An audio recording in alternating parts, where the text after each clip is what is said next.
Well,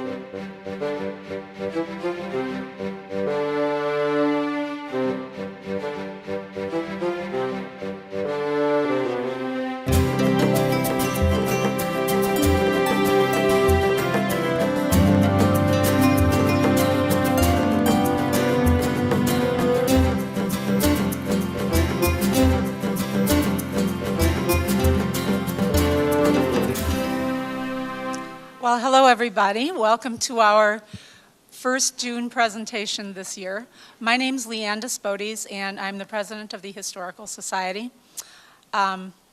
We finished a program just a little over a week ago. Usually we leave a month, in between, so this is kind of exciting. It's great to see you. Lots of guests tonight, visitors. I guess shipwrecks are a pretty popular topic. I know it intrigues me. I do have to tell you that if anybody is around the Bailey's Harbor area and you have ideas for historical programs, families that might like to be featured in a program, we would do everything we could to help you develop it or to maybe develop an idea that you have. We have our historic trays. DVDs of our past programs are for sale at the back of the auditorium.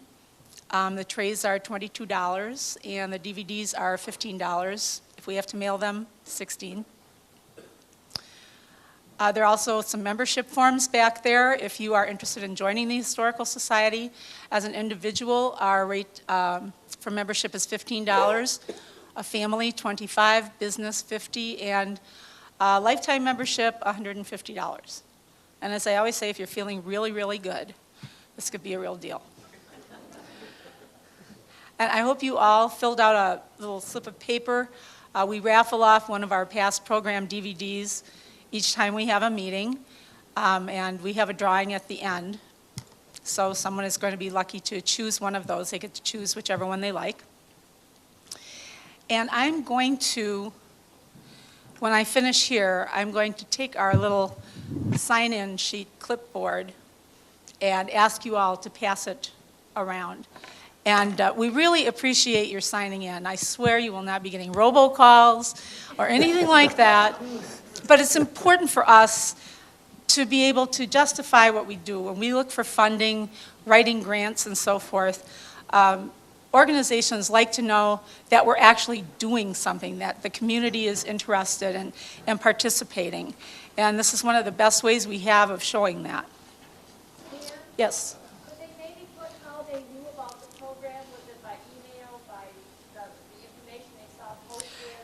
If they can find room, that would be. It would be nice to know. It would be. And I have to warn you, toward the end of the program, we will pass the hat for a free will offering. If anybody feels inclined and can afford to do so, we'd appreciate that too. Did I forget anything? Well, that's at the end. Okay. Tonight, we are really fortunate to have Russell Leiz as a guest speaker. He's part of the Wisconsin Underwater Archeology Association, a diver, a researcher, and a writer who's currently exploring shipwrecks in Bailey's Harbor, which from what I've read of our history, there are probably plenty to explore. This is a pretty dangerous place if you didn't come in it the correct way. He's going to tell his knowledge of several vessels that met their end here, and especially, I think, address the importance of preserving underwater historic sites. So, Mr. Leiz. Thank you.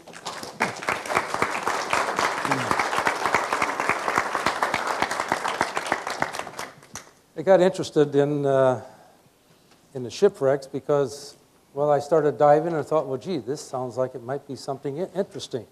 I was born and raised in Illinois, where the closest water was the dredge ditch. So I'm not a person who grew up around boats. So everything I know, I've read in books, asked Keith or Tammy, the state people. So, and then this process is ongoing.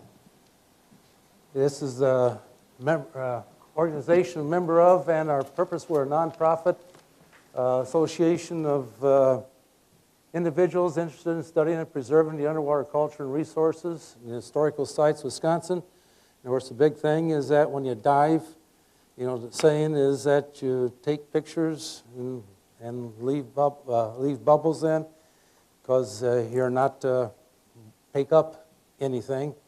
A lot of what's around, that people have in their possession, they got years and years ago before the laws dealing with not taking things off of wrecks came about. So with Bailey's Harbor, the purpose of what I'm doing here is that we're going to be documenting what's here by use of drawings. And up here is one of the examples that you can look at afterwards. This is one we did last year. And the sheet that I have here, this is the actual sheet that the individuals who drew their sections and then traced onto here. So this is a sheet that they actually traced it onto. And then one of the things I have to do is make this look like one person did it rather than 3 or 4 people, who did their individual sections, which I'll be showing up here pretty soon. And so this includes a boat and pier remains. Because piers, of course, boats needed those. And then ultimately I'll be printing a book with the document information on it involving local marine history and history of the boats that wrecked here. And I have a couple books up here that the state has done. They've done many more. So if you wish, then you can see the type of results then that we'll have, which I'll be giving to the Historical Society, along with the legal documents that I've copied to the Registrar's Office that deals with pier, warranty deeds and the like. And then what's called enrollments, which I'll be getting to, I think it's about the last slide, the enrollment papers of vessels. And this project is definitely not complete as yet, so what you're going to be seeing isn't the end result.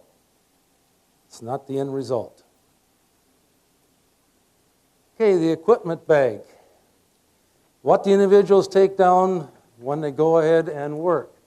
Okay, now that's an overall picture of the item, and of course we have then, shows up there a couple tapes, fiberglass rigid ruler.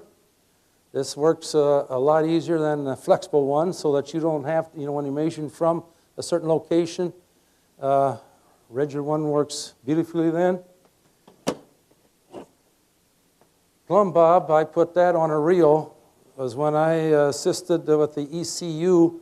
I didn't go to East Carolina University, but they're the ones that, one of them in the United States that has the programs for students who want to go on underwater archaeology. They just had these plumb bobs just with a string, and if you just have a string, you know what happens to those. So I decided to put it in a reel. Zebra mussels are horrendous.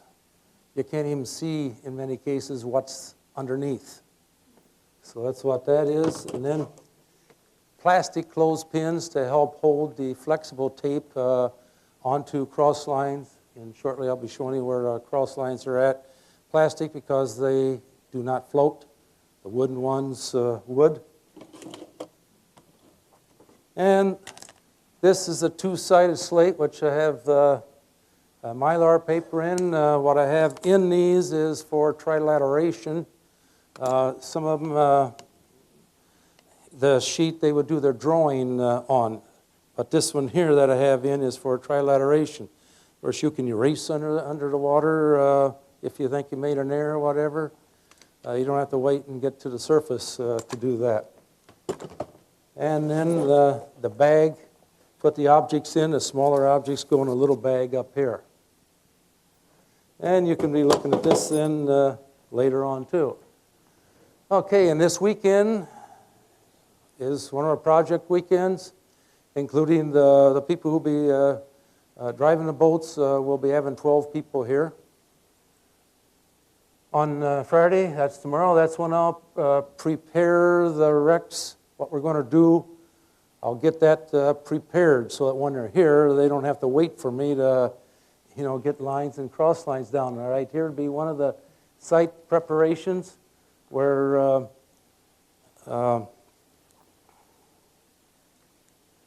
like this right through there would be a baseline. That's the main line that everything is measured from, the main one. And then here's cross lines that I have down. And what this does, this is a 10-foot wide section in here. Because the angle, maybe that doesn't look like a 10-foot section, but that is. So each person then is given a 10-foot wide section to draw.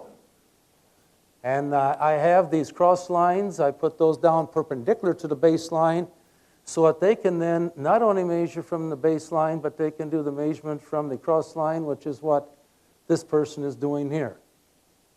And it looks like both cases there, they're measuring from the cross lines. So I'll make sure that those are down properly. And from last year, we left some on because I want to make sure we were done. So this year I've got to check and make sure that everything is where it belongs. Okay. Then on Saturday, that's when we'll do 2 dives on whatever assignment that I give them. And Nelson's is where is my home base, and that's very convenient then to just go from Nelson's on out to the boat. So like here would be an example where I'm giving them their instructions. And in this case here, a person asked what a knee is. So I'm trying to show a 90-degree angle there. A little later on, you'll see what a knee is on a vessel. Whoops, I hit. There we are.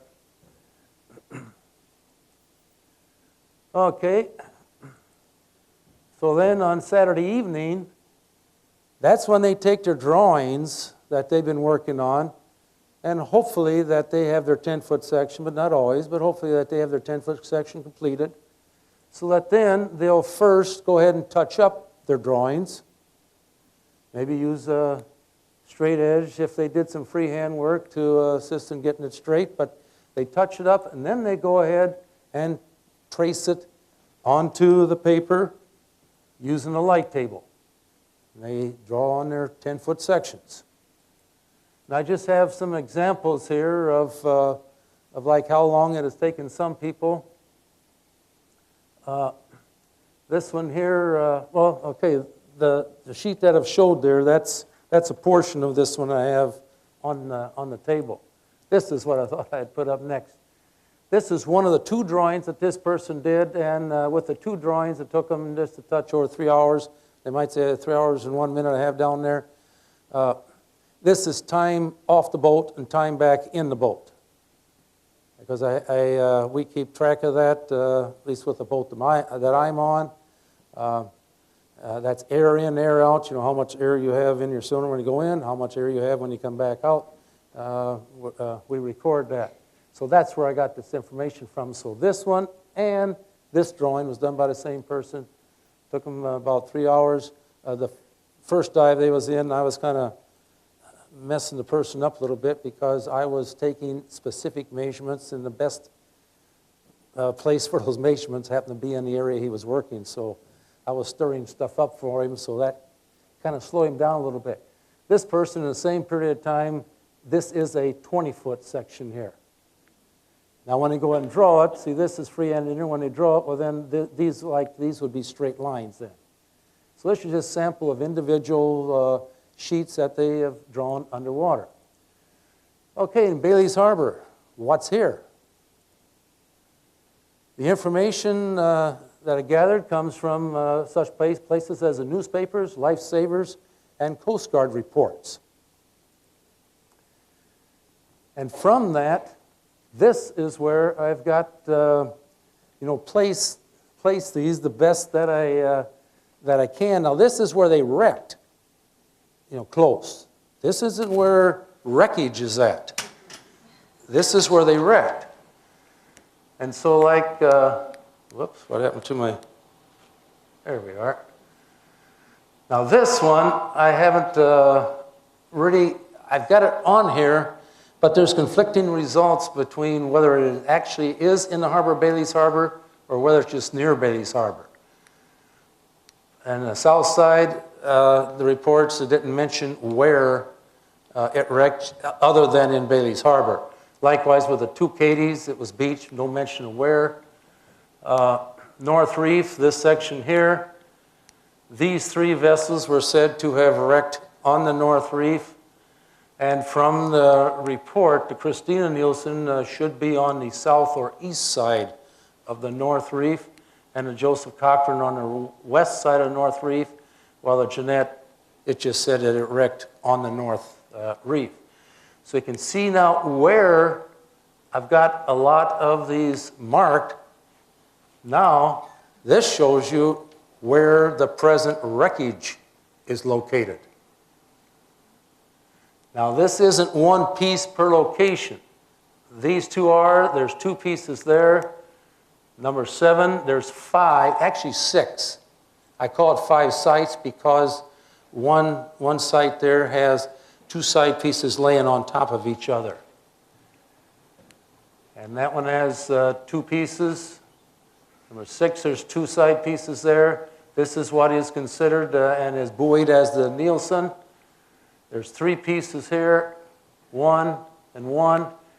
And then I have the dates up here of when work was done on these different pieces. And the reason why there's 2 pieces here that we were working on for 3 years, we were here for only once each year.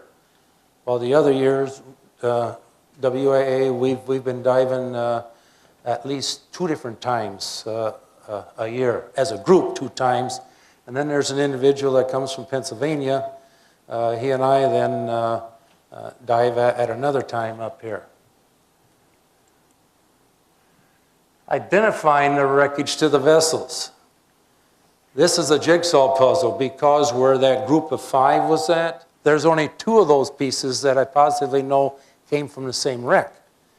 And so to try and determine which vessel the pieces belong to, I have to determine similar structures like the frames, which you would call the ribs, the dimensions of the ribs, how far apart they are. That's on the plank thickness. Some of them have rows, which are the washers. Some side pieces don't. So there's, and then like the sizes of them, like if the height of the centerboard trunk is like 10 feet high, and I've got vessels that have a depth that'll hold as 4 or 5 feet high. Well, I know that it can't be those. So it's things like this is what I'm looking at. And basically, a good share of it is elimination and seeing what's left. You know, what could it possibly be by eliminating what it can't be. Now, to actually show you what's here, let's start near the Anclam Pier, then I'll go north and on around. Okay, so first I'm going to start with the number 4 there.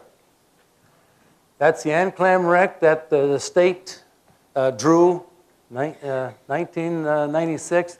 The BH-107, these numbers here are the ones that I've put on there. And this is just what I took as a picture of what the state has drawn up. The state has not really done anything with it. It's just there and drawn.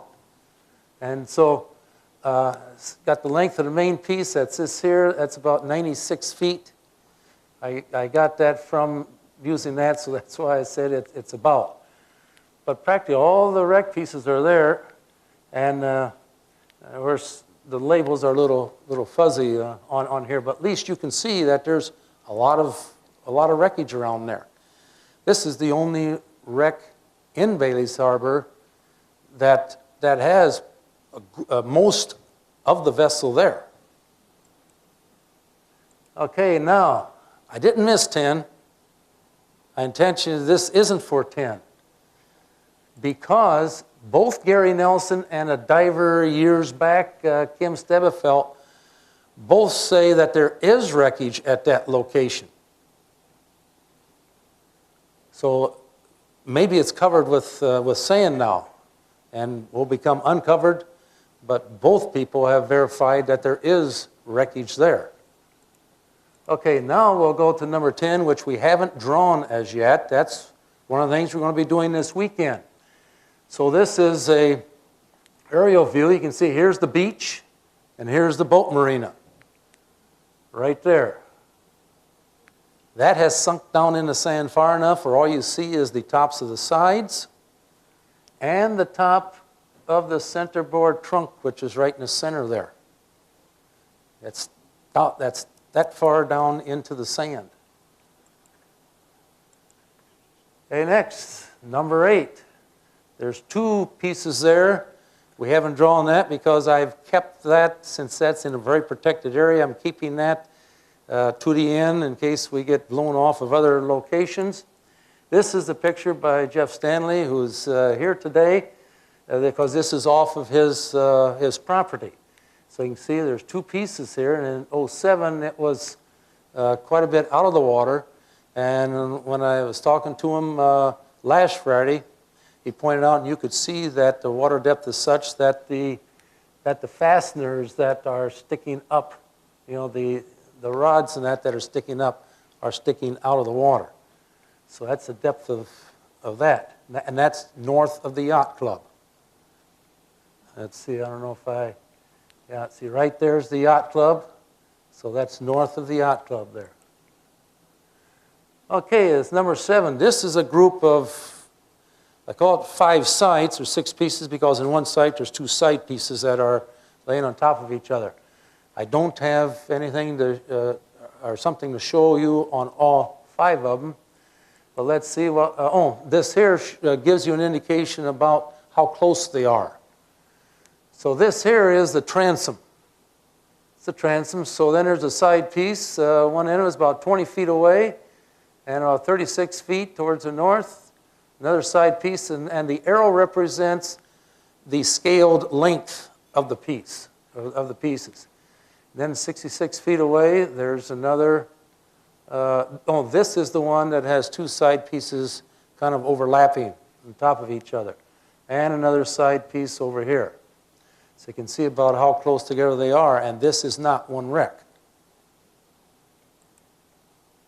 Okay, this is one of them here. Now this isn't, oh yes, this is the entire piece here, and it's about 56.5 feet long. This is a side piece. Now this isn't the entire part of 110. This here is one portion. These are planks for what would be called a ceiling arch. And I'll discuss this a little bit more later on. Maybe I should mention right now the word ceiling is not what you would think. That is not a ceiling as far as marine terminology is concerned. The bottom, what you're walking on, and the sides of the vessel on the inside is called the ceiling. And for a long time, I tried to figure out why is that on called the ceiling.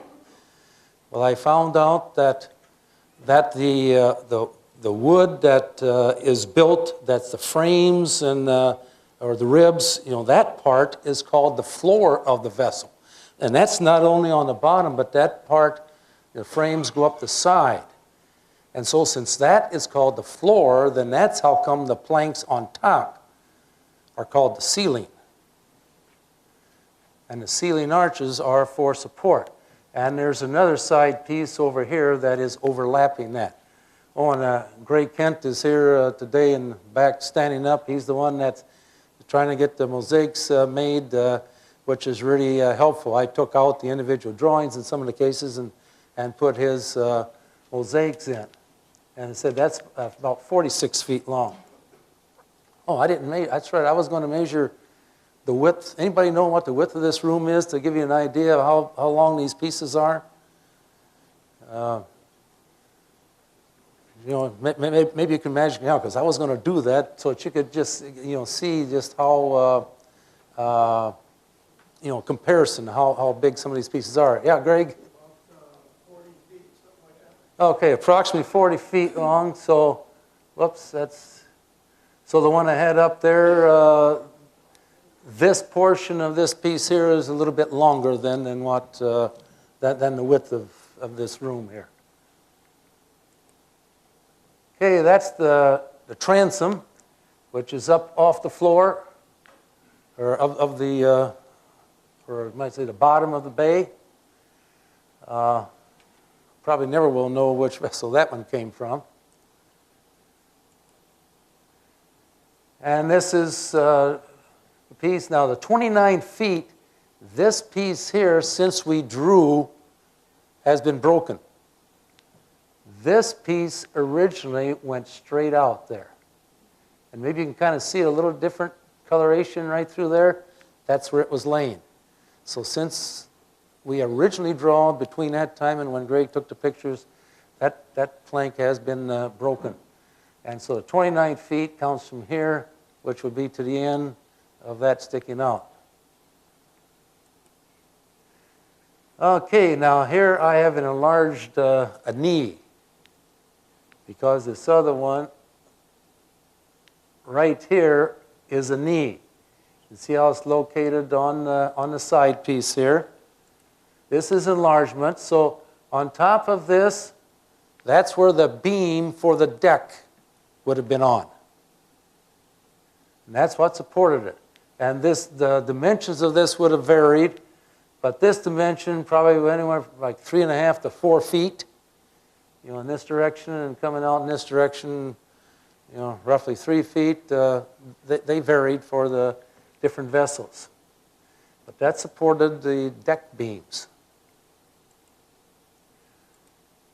Okay, number 3 now.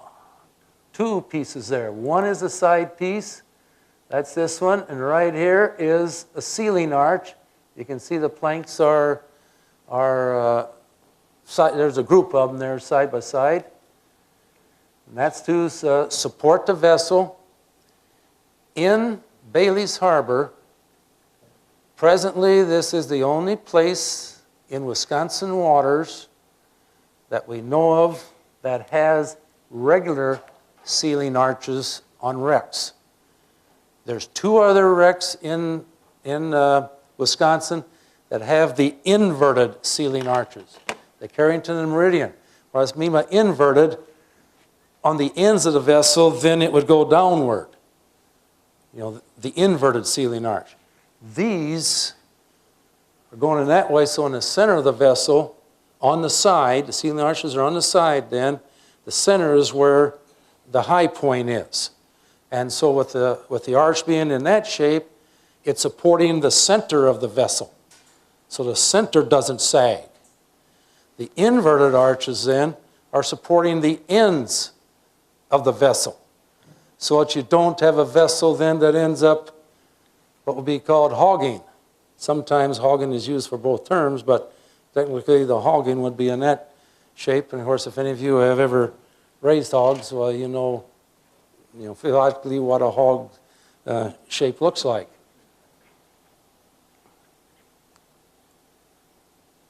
Oh, and on this would be the railing, and this plank is perpendicular underneath the railing for support.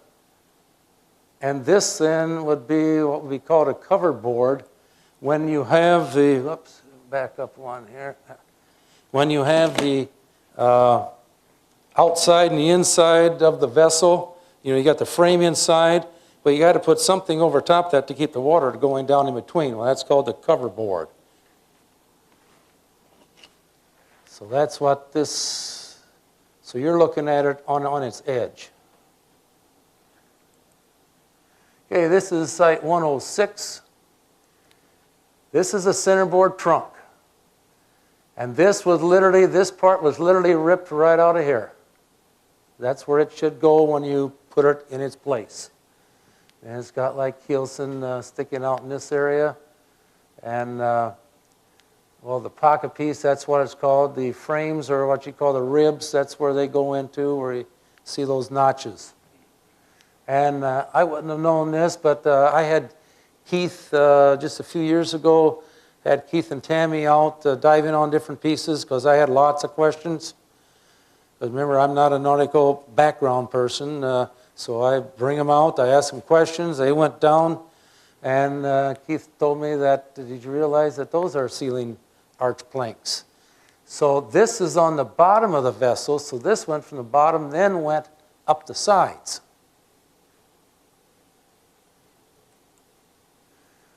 Okay, now, number 6, the drawings of those two got completed last year, but there's miscellaneous pieces around that we're going to finish up on this year.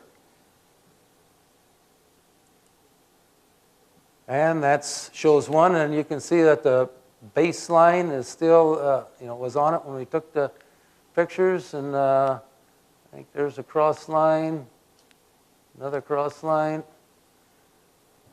So this is a side piece, 48.6 feet, so it's almost 10 feet longer than what this room is wide.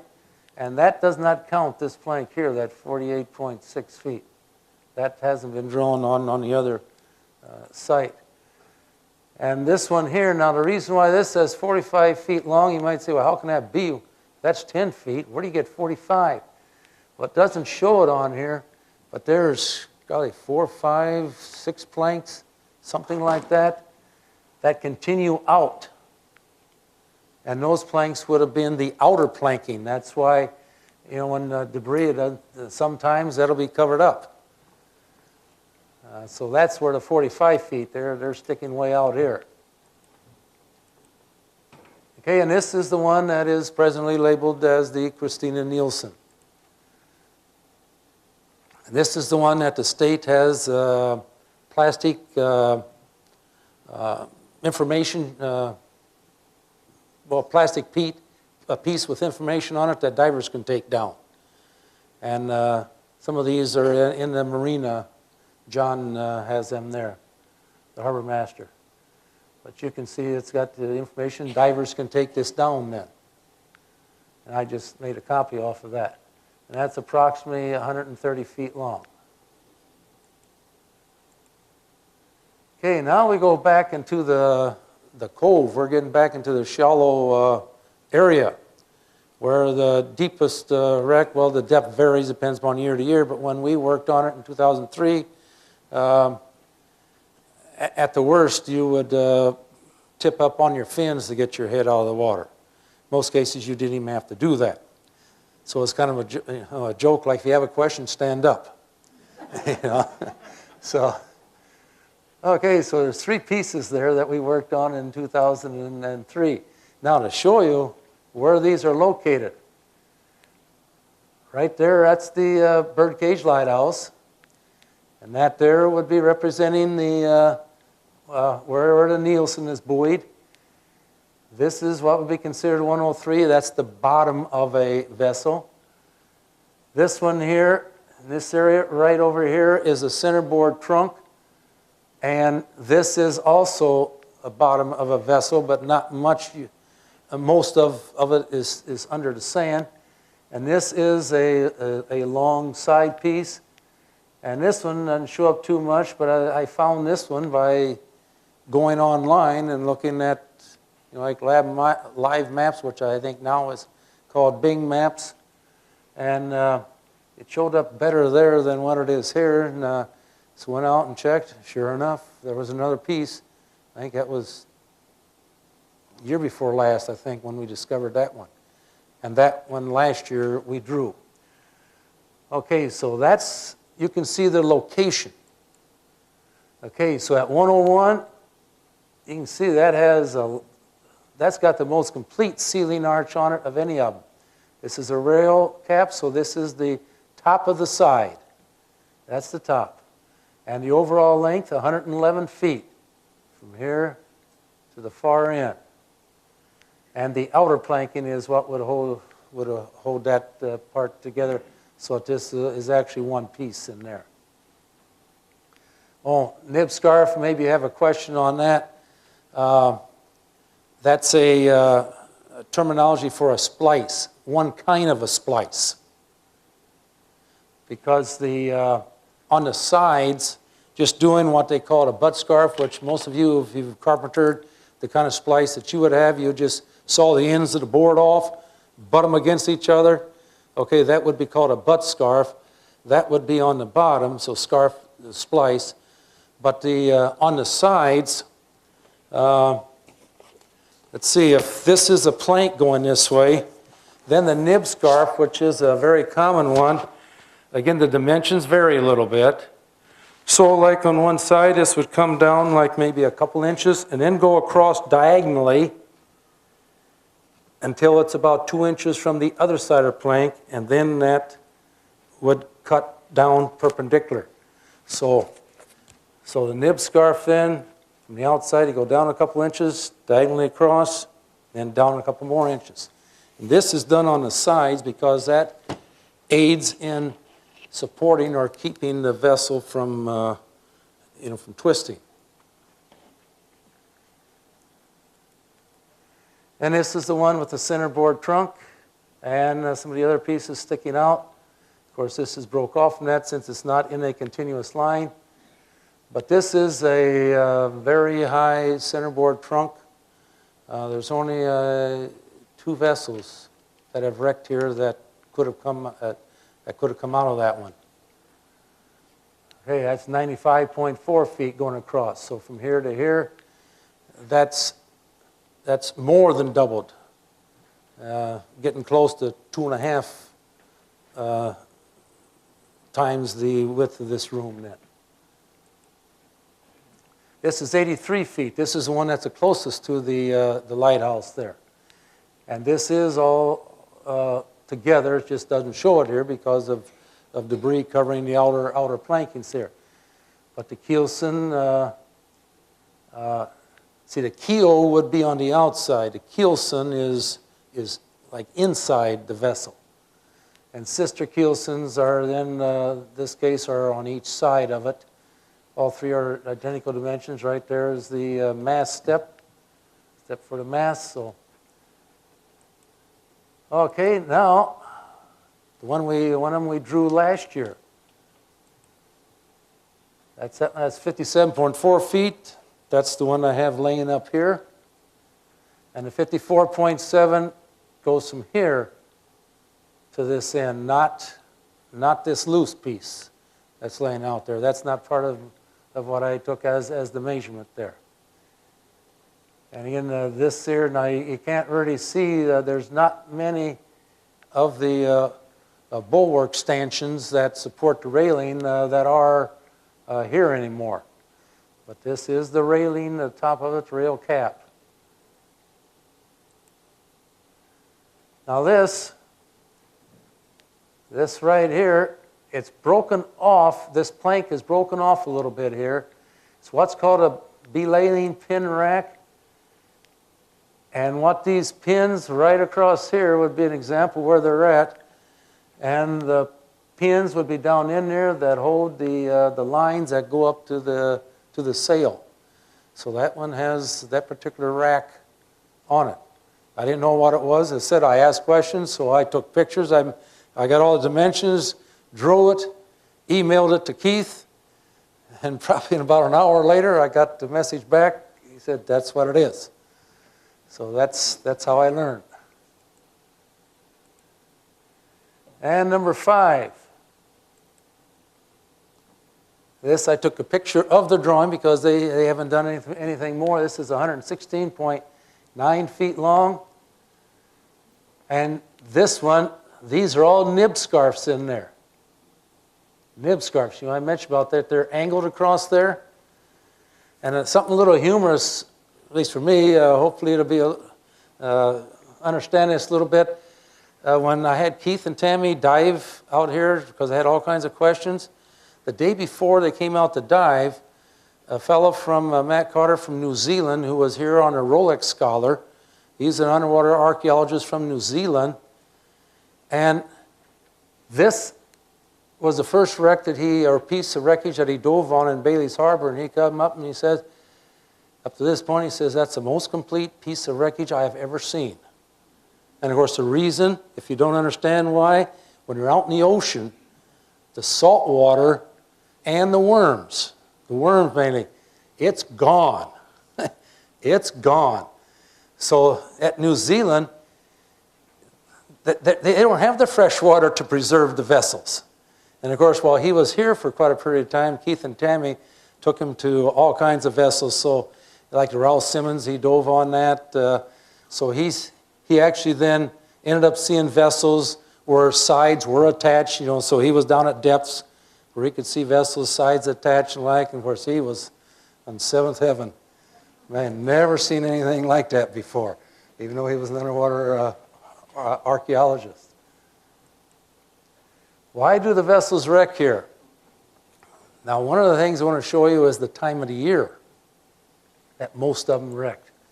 Now, Jeanette, it was during a blizzard. It mistook the Bailey's Harbor for Mud Bay, which is now Moonlight Bay.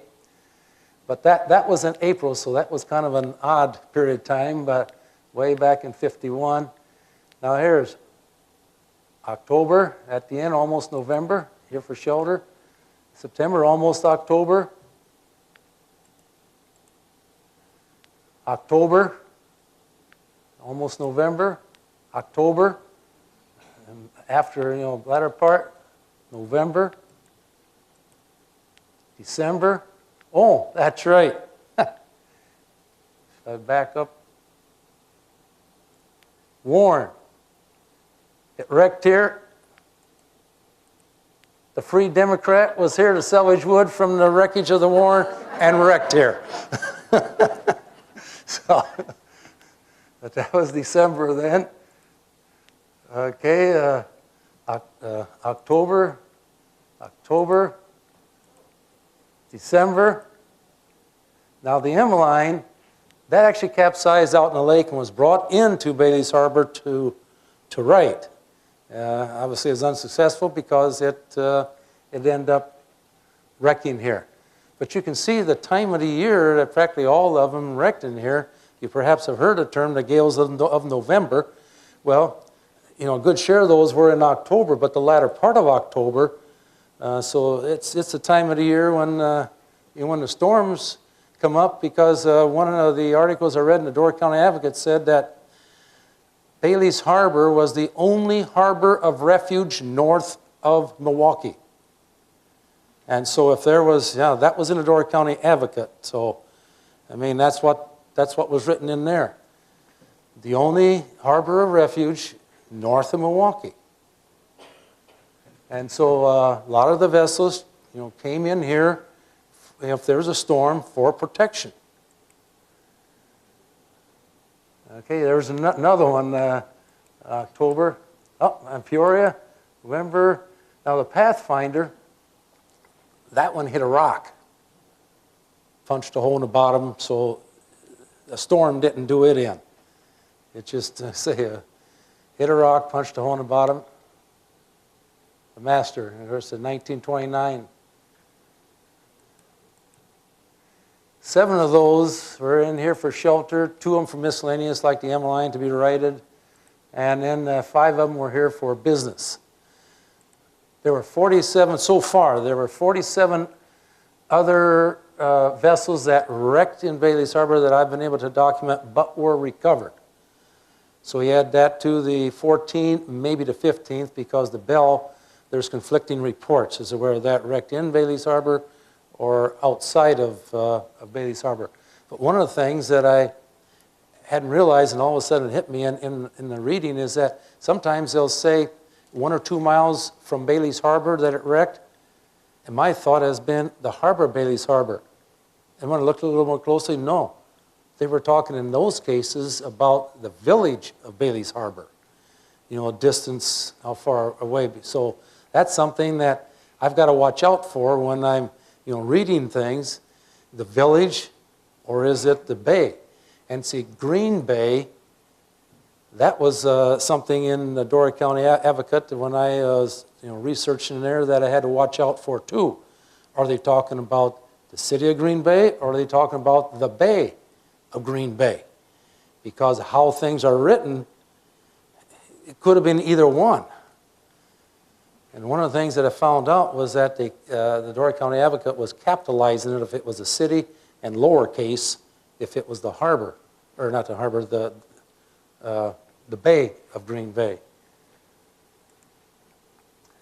Okay, so the lighthouse. You know, the lighthouses, they're, oh, where'd it go? There we are. The lighthouses generally tell you, you know, well, not generally, they tell you, stay away from here. But the people wanted to get in here for shelter. The lighthouse didn't do that for them. So consequently, then the range lights were put up. And going on range light tours or so, then they'll describe and explain how the use of the two lights that they have with the range lights were used so that as the ships were coming in, they could line up where it was safe to come in. So, yeah, the lighthouse was there, but didn't tell them where they could go. Just stay away from it. The piers. This is the 1899 plat, which showed what would have been the Kilgore and the Anclam Pier.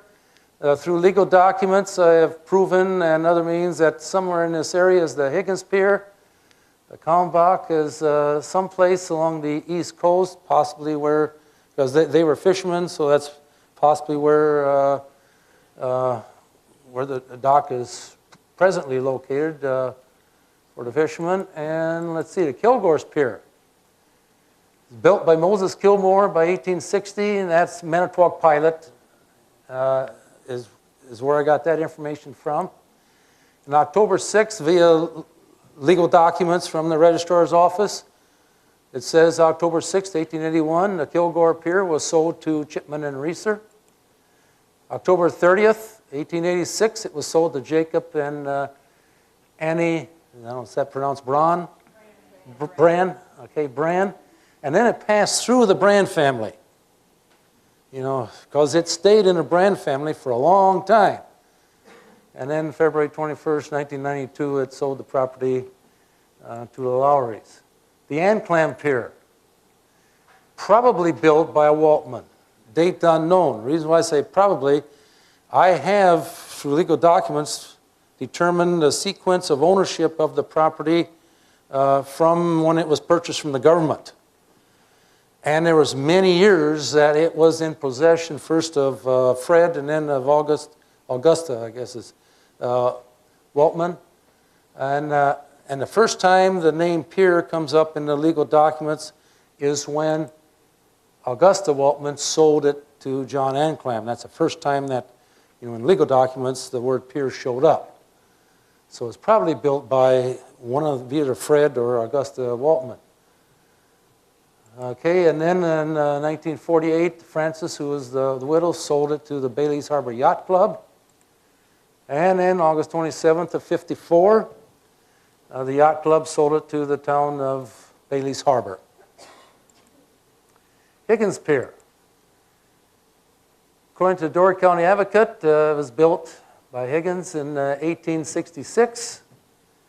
It appears that the pier was never sold to anyone else while the pier existed, because I can't come up with any other legal documents in the sequence that shows that the pier was sold, but here is an oddity.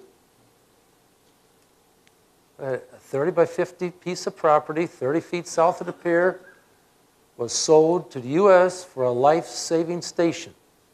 And right there is where it states that in legal documents. Obviously, at least to my knowledge, it never happened, you know, as far as the life-saving station being built there, because it was built where the yacht club is presently located. And of course, along with that, that's that small piece, and you know, they had the rights of anybody associated with to walk across people's property to get to there, you know, to get to this 30 by 50 foot piece of property and the like.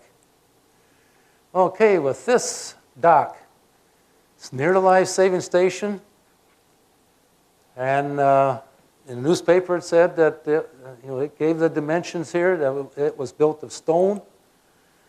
And now whether this is a review, whether this would be it, or no, this is bigger. I don't know exactly what the scale is. I doubt whether this goes out far enough. So whether, I mean, I haven't pursued this far enough to talk to the owners or anything here of this property as to whether they know anything about this. But he was a fisherman. W.P. Smith and Company. Since I prepared this, well, since today, I first went to Sturgeon Bay and went to the library to do additional research because W.P. Smith and Company, two different occasions that I knew of when I prepared this, that it said that, and this came from the write-up in the Door County Advocate under Bailey's Harbor. And it says that in Bailey's Harbor that there's a W.P. Smith and Company's pier. Well, where? So what I did locate today in 74, this is in April 30th of 74, Door County Advocate, it said that P.F. Smith and Company purchased, as this person understood, a half interest in the store and pier built here by Brash and Seacrest. And then in an article in May of 74, it said that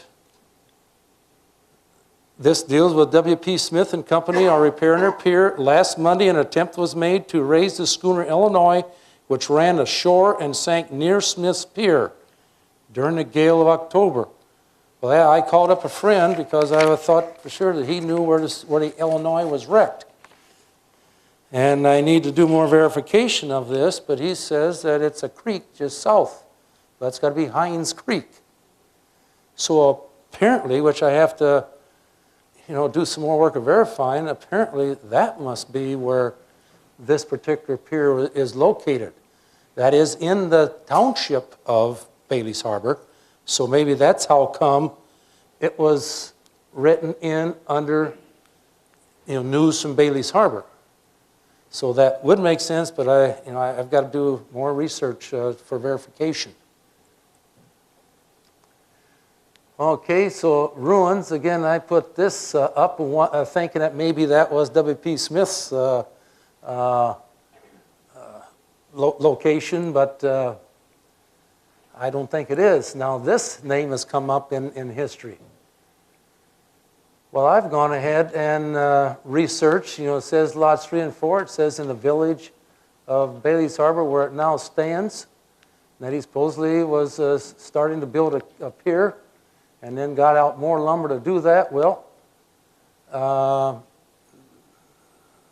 there's another, lots I think in that book, he questioned this. Well, these two lots, 3 and 4, in the section which would be 20 of Bailey's Harbor, where the village of Bailey's Harbor is in, lots 3 and 4, according to legal documents, was purchased by Trowbridge. And lots 1 and 2 by Carrington from the government. And I followed a sequence of those lots for ownership, and Sweet does not appear. The name Sweet does not appear as ever owning any land along the shore. Now maybe this is one of those situations where, since he was the first one there, possession is 9/10 of the law, and he decided, well, I'm here, nobody else is here, I'm cutting down, I'm going to, whether that's the case, I don't know. Because it had commented that in the write-up that during this time, when they came out to, legal documents, I got the Trowbridge, but anyway, in some of the history books, it says that when they came back, Sweet and his crew came back to finish the pier, they mentioned the name Carrington had purchased land and that they were working there. Well, Carrington purchased government lots 1 and 2. Trowbridge purchased lots 3 and 4.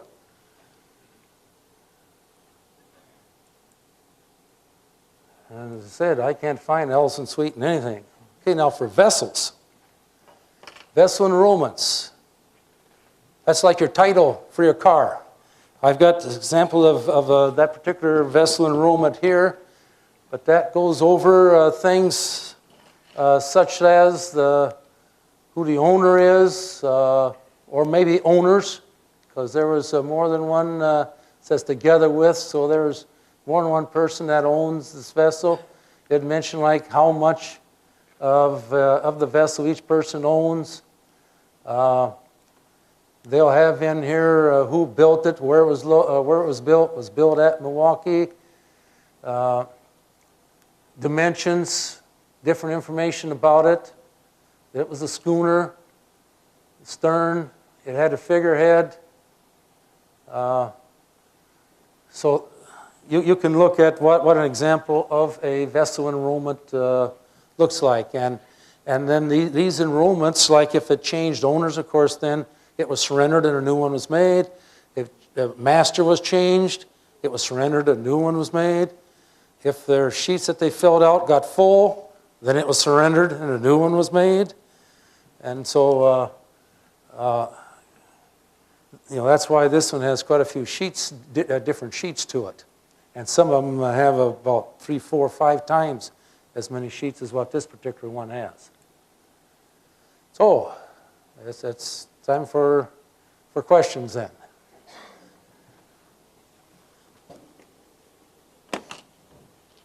Yes? Why are these wrecks important for the history of Bailey's Harbor or for shipping in the Great Lakes? Pardon me, what was the first part? Why are these wrecks important for the... Oh, thank you. Hi. Why are these wrecks important for the history of Bailey's Harbor and for shipping in the Great Lakes?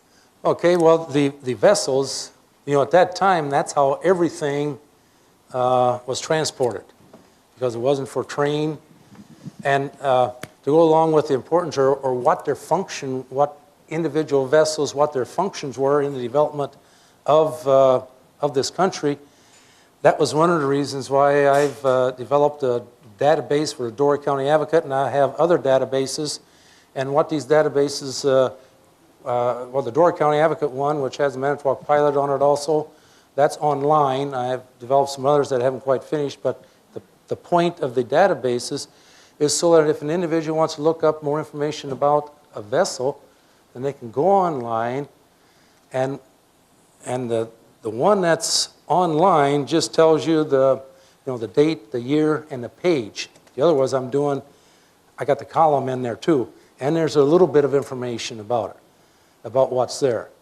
Well, since then, what I'm doing is, I have another column that has how many lines of information are available, or if I have a C in it, that means my notes that I have there says everything, verbatim that was in there. And if I got A, that means an article, so that then the individuals can either by library loan, interlibrary loan, or if you live here, go to Sturgeon Bay, can then look up about why was this vessel here? What was its purpose? How did it help in developing, Bailey's Harbor, maybe? Or maybe, if it was here just because it was, it needed protection, well, you can look that up too, But used to, it seemed like that most of the write-ups were about basically the birth and death of a vessel. And to me, why were they here? That was just as important. So that's why I did the databases. Does that answer your question? Okay. Yes. Oh, wait. Were the range lights the only means of finding the correct? Correct. Are the range lights the only means of finding the correct path into the harbor? Do they have to pick one of the two lights up, or? Well, they had to line them up because one Had to would be line on them top up. of the other one. But say they were trying to find the harbor or refuge, was there a buoy or anything out in the lake? Not at that time. Not at that time. Not far as I know. So you had to have I've never your read eyes anything about it. peeled. It was strictly, they, by the seat of the pants, whatever you want to, term you want to use, is how they found their way in before the range lights. And of course, if it's be a storm, maybe they can't see the range lights. So there again, they're just hoping they find the right spot because they feel that hoping is a better bet to stay alive than staying out in the storm. Yes. Have any artifacts been recovered? If so, what are they, and where are they currently housed? Okay, for artifacts, it's presently illegal to take our artifacts off of any vessels. Let's see, I think it's anything over 50 years. I'm not sure on the number of years. But that law hasn't always been in effect. That's how come you will find people that have taken artifacts from vessels. It was like that was done before it became illegal. And see, it was a few years ago, the yacht Rosinko, they were having problems with people coming from Illinois, coming up to vessels and stripping them and selling them. Selling the artifacts off of them then. Well, they took that one to court. Wisconsin did, with their law, and Wisconsin won. So that then verified Wisconsin's right to say you are not allowed to take anything off of a vessel. So, yeah. Just a moment, she's coming with the, it's not, I might be able to hear you, but we want to make sure that everybody else knows what the question is too. That. Did you read much in researching these wrecks about loss of life? And another question I had is, I've been looking at these wrecks since I was a little kid out there, and so it's really fun to see actual pictures of the whole thing, because I could only see a little bit at a time, but I recognize a lot of them, all the ones you showed. But one that I'd always heard about was a steel-hulled excursion boat that was supposedly in about 40 feet of water on the inside of the island of where the lighthouse, the birdcage lighthouse is. I meaning towards town, and I'm wondering if it was a steel-hulled excursion boat, and I just heard rumors, and I heard from people that had seen it, and but I never that might have been saw it. one of the 47. Now, was that supposed to be like not, let's say, 40, 50 years ago, or no, it'll be about 70 now? I heard that it was, in the early part of the century that it went down. That's just what I remember, but it was all just hearsay kind of stuff. I don't know. Well, in fact, I didn't even bring that book along because I've got a book where I have got the information. When I say book, just with my papers of the 47 vessels. Remember, I mentioned that there were 47 others that wrecked but were recovered. And I know one of them was a whaleback. So some pretty good-sized vessels came in. I don't know if you know what a whaleback is, and there's a museum, one up in Duluth there, the Meteor. And it sort of looks like a submarine. It's just that it floats above water, but it's made to have water go over the top. So there were, it's very possible that one did. There was a yacht, I can't remember what the year was the last vessel that wrecked in here, was recovered, but was wrecked. But there's a big, huge article in there because people were stealing stuff off of it before they had a chance to get it recovered. But it was a pretty good-sized yacht. I don't that name doesn't sound familiar, but that doesn't mean it wasn't, because I started, 2003 was when I started doing all this research. The year that, the first year that WAA was themselves doing drawings and that in Bailey's Harbor. That's when I started all the researching. So most of that information came back from 2003. So 9 years ago, I don't recall exactly what the name of that was. Oh, loss of life, right. If there was in Bailey's Harbor, there weren't too many. I don't recall for sure. It seemed like the majority of them, well, I know the majority were rescued okay. Sometimes they had to wait another day before they got rescued, but if there was any loss of life of those who wrecked in here, it was very, very few.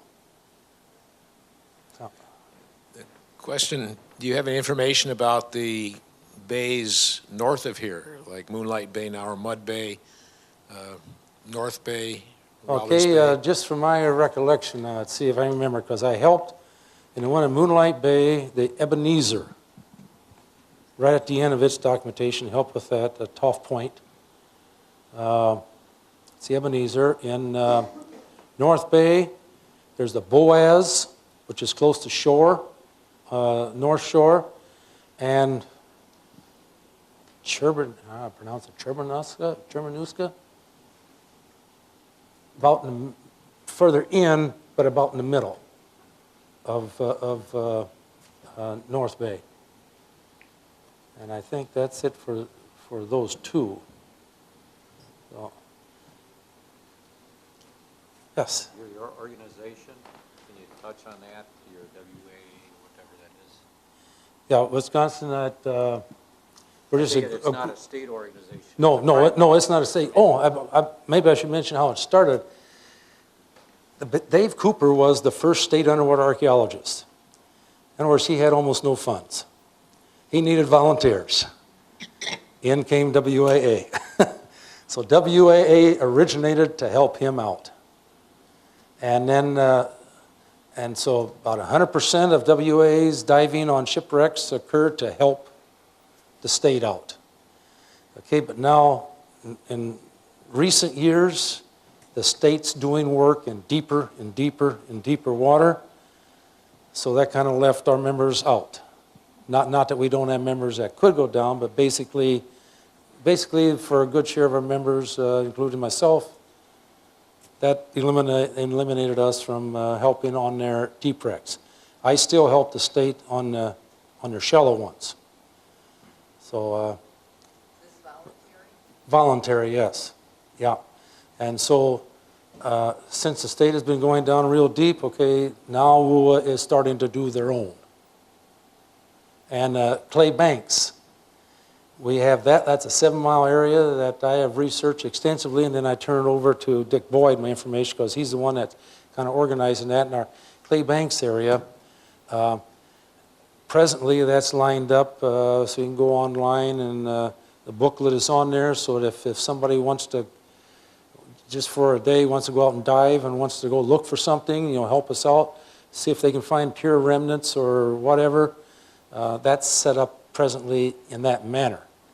It's not set up where, okay, like I am this weekend, where I'm doing all the organization, people come and we dive. There, it's set up individually.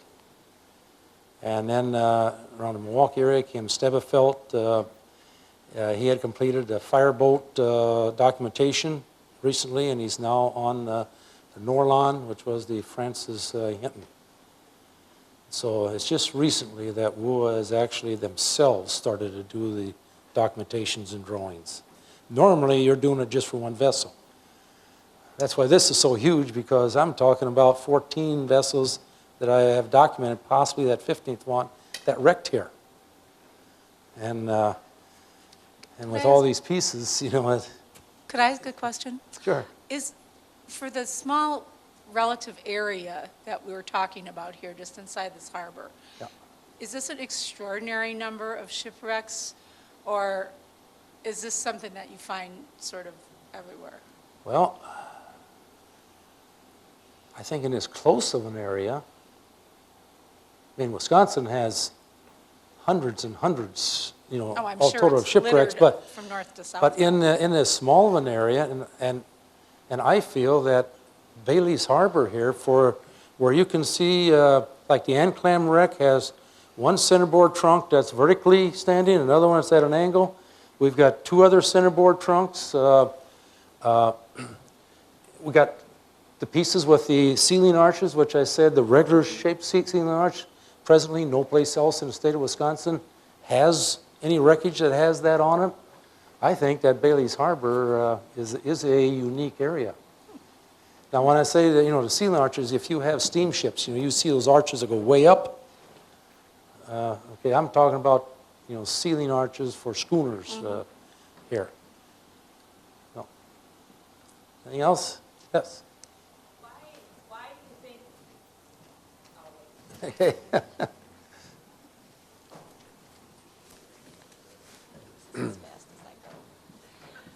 Why do you think that the wrecks in the harbor are so broken up?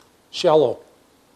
They're so shallow, the waves just keep working on them, breaking them up, moving them around. Yeah, ice, that's right, yeah, because they're so shallow, the ice too, so, yeah. Do you think there's others out there that are buried that we just, Yes. because you mentioned a few of them have changed just in the years you've been working on them. Yes, the Josephine Lawrence in the write-up, it was, I'm going to say the write-up, it's supposedly a half-mile west of the life-saving station. And in the Door County Advocate, it had said in the first couple months or so, it had already settled down so far that only the deck was exposed anymore. Now, that's a different location than the one that I showed you. That's real, it's between the beach and the marina. But the Josephine Lawrence is no doubt under the sand. It's sunk down that much. And I don't know if you noticed that a good share, from where the vessel's wrecked, a good share of the pieces had to have moved eastward. And this coming weekend now, there's one fellow that's coming up with a side scanner, and he's going to look further beyond the North Reef towards the lake. Because like those that wrecked on the North Reef, there's a good chance that those pieces moved out into the lake. And so we're, might find some more. Is it also possible that because this was a working harbor, would vessels that had sunk been purposefully broken up, like maybe blasted or something to? The Emmeline was, because it was in a location that was hindering the boats coming in. So Emmeline ultimately was dynamited. I don't know if they had dynamite, but anyways, blown up. It was blown up, yeah. Or at that time it would have been dynamite, I'm not sure. But then also, some of these vessels that were wrecked so close to shore that people could get to them. And so, no doubt, they took them apart and used the wood to build a shed or a home or something else. So, yeah, some of those 14 could be totally gone by now by people disbanding them. How deep can you locate, how deep can, you said there's one that may be way under the sand. Yeah. All right, if it's not exposed, do you have instruments or anything that would be able to look through the sand and locate? Okay, the magnetometer, I'm going to be looking into that because, yeah, there's an instrument that they can tow around that'll indicate where metal is located. Okay, but it has to be metal, right? Yeah. Yeah, okay. Yeah. I assumed there was, but Yeah. how deep do you think? I have no idea. Okay. No, I have no idea, but that is one thing I've thought about looking to see if I can prove that maybe a Josephine Lawrence, to prove that there, rather than just what it says in the life-saving report. So, yeah. The others. If you were able to find that ship with the magnetometer, are you allowed to excavate it all to verify it? Good question. Whenever I do, or any of us do any documentation, we have to fill out a form, a permit, as far as states what we're going to do. And that goes into state, and that gets okayed. Excavation destroys the site. So consequently, then, like our organization would not be allowed to do that. That would have to be done by professionals. Because like I said, when you excavate, you destroy the site. Not necessarily that you break up the pieces, but where it's located, because a lot of times where certain things are located lets you know what it is. And so when you excavate, you're removing, those pieces, and so professionals will document exactly where that piece came from and that type of thing when they excavate. So Will would not do it. No. We don't have anybody that would be licensed, I guess you might say, to do something like that. Well, maybe Kevin would be, that's right. He's a member of ours now, and he's a state underwater archaeologist, or not state. but he's an archaeologist. He's a president actually now. So I guess we do have somebody that's a member now that maybe legally could do that. Yeah.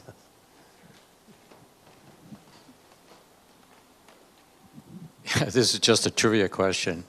There used to be a couple of sources for compressed air up here for our dive tanks, for filling things. What do people do when you're diving an entire weekend and you're up here and you have to use, say, something other than hooker rigs? Okay, I have 3 cylinders since we do 2 dives on Saturday and 1 on Sunday. And what I personally consider a dive means I'm either done with my job or I'm out of air. When I say out of air, that doesn't mean totally out of air, down to 500 pounds in my cylinder. Okay, so I have 3 cylinders up and or 3 cylinders with me. And since I'm going to be here on Friday also, well then generally have like Steve Wagner has a boat and I ask him to bring in a couple cylinders extra. So we have people to bring in extra cylinders, but there is now, it's just, it's with a private place at his house in Sister Bay, or just on the outskirts of Sister Bay. I can't remember the guy's name, but he's a friend of Todd Helene, who, oh, and maybe, I don't think he would mind me mentioning that. Well, he has Todd has a charter service here, and what he's going to, I don't know if it's positive or not, but he was planning on this summer having, well, his office, I guess, is going to be the old bank building. That's real close here.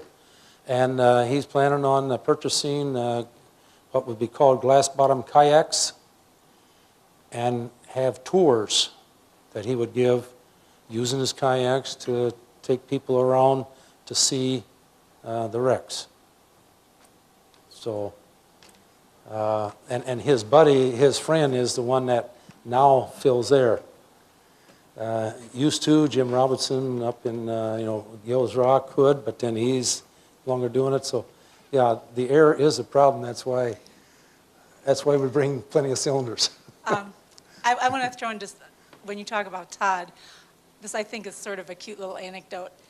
Todd and my son used to be great pals when they were little boys. And they were always dreaming up something like to make me on the edge of my seat. But one of their projects, so this is a lifelong interest of Todd's, one of their projects was they were going to row out to that boat that's you could see easily through the water out in the harbor here. Oh, you mean that's by the end clamp here? Either Or there sort or of- there's one nearer the beach maybe. Oh, okay, the one that's considered a Christina Nielsen, perhaps. Yeah. Yeah. Okay, so this was their plan. They were going to make so much money by rowing people out there so these people could look over the edge of their rowboat. And they had a little notebook all set up. It was called the Shipwreck Voyager. I still have it somewhere. And so I don't know how much Todd loves me telling that story about him, but I really don't think he'd mind. He's a pretty great guy. Oh, yeah, because with the glass bottom, and of course you don't have to worry about the rippling on top, because if you have that, trying to see down through that, you don't. Exactly, it's a dream perfected. Yeah, yeah. So maybe he'll at least hopefully he'll have that going this summer here. Oh yeah, I've been on the website too. That's right. He does have that advertised on there. Yeah. Yeah. Any other questions? Okay, he's coming, or she's coming with it. Did I miss it about? Did I miss it? But why did they call Anklin Pier? When I was growing up, they always knew it as the Yacht Club. Why did they call it the Yacht Club? Let's see. I know you had something on Okay, Anklin there. because at one time the N-Clams owned it. Oh, And they owned it for an extended period of time. You can see that, yeah, that they bought it in realize that. 1892, and they didn't sell it to the yacht club until 1948. So with that, golly, was. 56, It never was a years. yacht club, though. well, the yacht club bought it. And the yacht club owned it from 48 to 54. This is just a question some of us have had. Because when we grew up, it was always the Yacht Club dock. It was never Anklam's dock. It was the Oh. Yacht Club dock. But there was never a yacht club. Oh, well, and I've got the, well, since the pier probably was mentioned, that's probably some of the papers. I don't know if I have them. I don't have them out here. But if it has pier in it, those are some of the papers that ultimately, I'm not promising you what year or how, when I'll be done, but that I'll be giving the State Historical, or State Bailey's Harbor Historical Society, not only the booklet, but then, legal documents that I've copied, and that would include, since the pier would be on that, that would include those in too, but I don't have it up there, but I have where in the registrar's office they're located, those documents. We believe you. We just thought Yeah. you had more information about this yacht club concept. Oh, no, that's just what it was purchased by the yacht club. I think it was a scheme amongst some local businessmen, perhaps, that they wanted to have a yacht club. No, I have that membership card. Yeah. Well, see that, yeah. Yeah. I'm older than you. But see, that's sort of like too, If you're going to talk. Higgins Pier here. Remember that? That's on a legal document right there. I do have the volume down, volume M at page 299. It states right there that 30 by 50 from now, it's Higgins Pier, close to that was a purchase to put a life-saving station on it. But obviously that never got there, but it was sold for that purpose.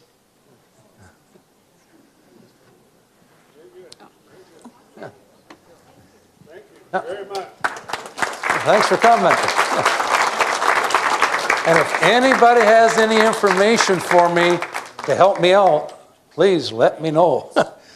Because this is history, and maybe some of you have pictures of piers, that your grandparents had or whatever, that we can use or help me out to exactly find them. So, okay. Thank you so much. Glad to have you. Lots of information, and I want to talk to you later because I think